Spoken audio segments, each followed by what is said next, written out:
Hey guys, how's it going? This is Purger of MediaAlternatives.net, your newest website for alternative news and media.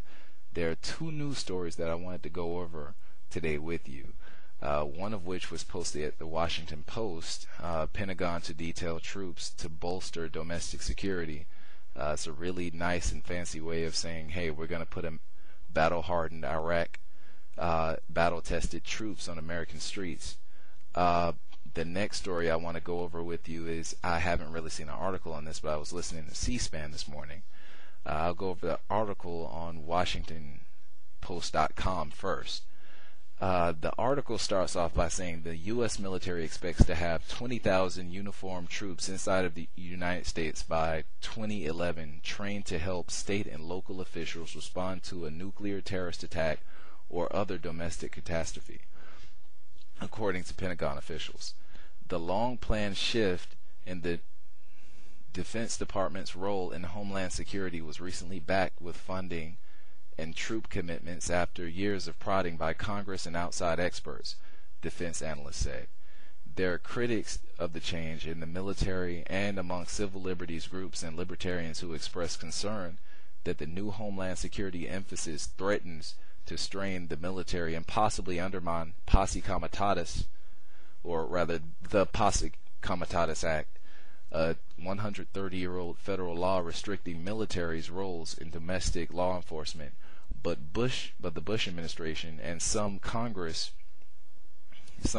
have pushed for a heightened Homeland Security role since the middle of this decade, saying the greatest domestic threat is terrorists exploiting the proliferation of weapons of mass destruction. And it goes on from there. But mainly what I want to tell people about is just the fact that if we didn't have all of these entangling alliances, and if we didn't have such a huge empire spanning all around the world and in dang near every country in the world, then we wouldn't have to worry about this. It happened during the Roman Empire, where you have an empire that's so big and you have so many different people that you've trampled on, or rather that you've invaded their country.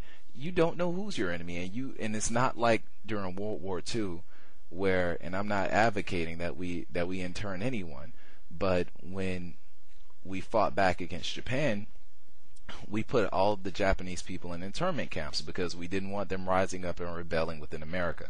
Well, let's say if we tried to do that now, we would have to intern people from Saudi Arabia, people from Jordan, people from Egypt, people from Pakistan, Afghanistan, people from Waziristan, people from, you can just about name anywhere. You can name, for example, the Palestinian territories. You could name Colombia, Argentina. Anywhere that we've had any sort of intervention anywhere, we would have to put them in internment camps if we, quote, want to be safe. But we can't do that because we've done it to so many different people. And as a result, here we are, we're putting battle-hardened, Iraqi, battle-tested troops on American streets. The very same people who've killed innocent civilians, the same people who have killed people and set them up by placing an AK-47 next to people who they kill unjustly. And I'm not saying that this is every person from the military, but there are people within the military who have done such things. And like I said, just think about it. Why the world would you have to crack down on the American people whom have done nothing to anybody? Why would you have to bring American Army personnel to patrol the streets? Now, there's another possible explanation for this, which is that, okay, we hear the same thing over and over again. Oh my goodness, the terrorists are out to kill us. The other possible scenario that we're looking at here in the near future is that this recession that we're in right now, or more or less depression, when people really understand what we're going to be into, and when the situation gets even worse, people are going to riot. Look at Iceland. Actually, I think it's Greenland. But right now, they're storming their central bank there because the people felt like they were done wrong by their central bank. And that's what central banks do. They lend out money they don't have. They print money out of thin air. And it's really a legal counterfeit operation. You print money out of thin air. You don't have to back up your money with anything but debt, which is a funny thing. I'm not an economist, so I don't understand that. But how money can use debt as an asset, I have no idea. But that's what they do. You don't have gold, you don't have platinum, you don't have silver, you don't have even copper to back up your American dollar nowadays. You just have the honorable word of the U.S. government, and I think something else that says backs up money.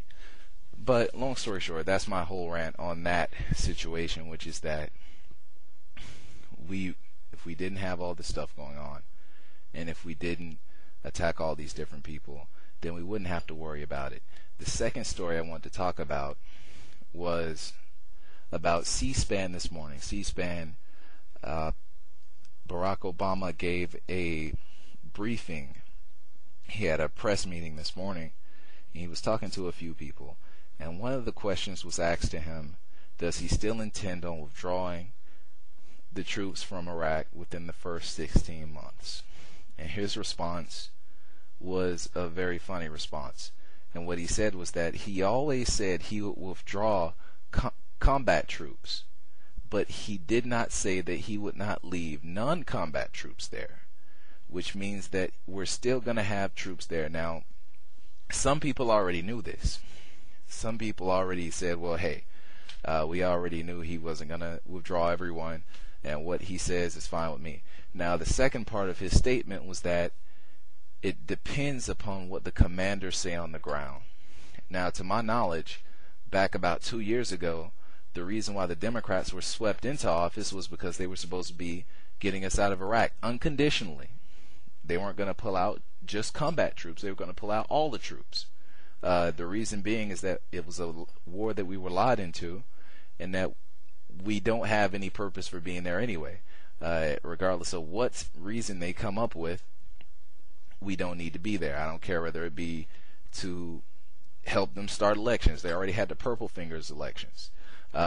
It's not to take down militia leaders. We already took down Zarqawi.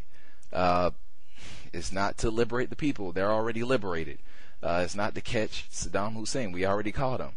I mean, so what the heck are we still there for? And you can say, well, we're indebted to the people now. Well, look it up. Google it. 70% of the people in Iraq want us gone. The prime minister of Iraq has already asked us to leave. Why the heck are we still there? And why does Barack Obama, who pretty much ran on an anti-war platform, why doesn't he want to take all of our troops out of there? It sounds like a sellout to me, people. It sounds like a sellout because most of the people I knew who voted for Barack Obama, not that I voted for him, but most of the people who I knew who voted for him because they thought that he was going to pull American troops out of Iraq. Not that he was just going to, quote, take combat forces out. I mean, because what are you going to do if the non-combat forces get attacked? You're going to bring in combat forces. What are you going to do if once we leave Iraq, the Shiites and the Sunnis go ahead and try to fight again to figure out who's going to be the dominant force in Baghdad or in surrounding areas? We're going to bring combat forces back in. So this is a crazy situation. Furthermore, he's going to try and escalate the war in Afghanistan to fight the person who didn't even attack us. The Taliban didn't attack us, people. Osama bin Laden attacked us. He's not talking about capturing Osama bin Laden. He might be talking about capturing Osama bin Laden, but my whole point is, why are we using the world's alleged best military to go and find one guy? You send in special ops, you send in a few people to catch Osama bin Laden. You don't send in a whole darn military. You make the whole country angry when you occupy a country. You make enemies out of people who you don't even need to make any enemies out of. So why are we using an entire military to fight one guy? At the very most, let's say Osama bin Laden has a few guys who hang around with him. There's no reason to mobilize the biggest military and the quote baddest military in the world. So once again, the wrong steps, the wrong way to go about things. And it makes no sense to me. I don't see why it would make sense to anyone. But anyway, thank you guys for listening. You all have a great evening, and please stop by the website, MediaAlternatives.net. You can find all these stories and more. And the daily editorial there, things that we find kind of funny. Funny but sad. Today's editorial, Santa Claus pointing at some kids. You've been bad, you've been bad, you've been bad. Expect a $30 billion bailout in your stocking. And this was by Mike Lukovic, and is from Yahoo Comics, and it's got a link back to it right there. It's pretty funny, but like I said, pretty sad, because of the fact that the more money they print out, the more inflation it is for us. You don't see your money being taxed directly when there's inflation, but what you do see is the cost